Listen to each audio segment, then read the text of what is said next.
তো hello guys, welcome to my new blog.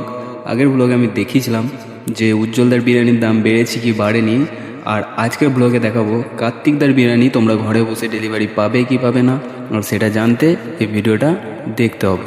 চলো ভিডিওটা শুরু করা যাক। चलो भाई देखो अब मैं क्या करता हूँ।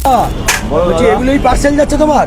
এটা কত এমএল আছে দাদা যদি বলো একটু? এটা 1000 ml 1000 এমএল। এর মধ্যে চিকেন যাচ্ছে 200 গ্রামের, একটা আলু আর রাইস, তাই তো? আচ্ছা, দাম কত? 160 টাকা। 160 টাকা। আচ্ছা, এটা পার্সেল গেলেও একই দাম, তাই তো? সব একই দাম। আচ্ছা, কন্টেনারে আলাদা কোনো দাম নেই তো?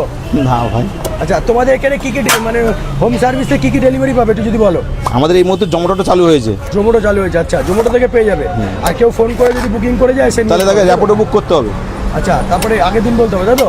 র্যাপিডো বুক করলে এখানে খাবারটা পেয়ে যাবে। র্যাপিডোতেও পেয়ে যাবে? হ্যাঁ হ্যাঁ, বাহ বাহ, কি বলছো গো? দাম একই পড়বে তো?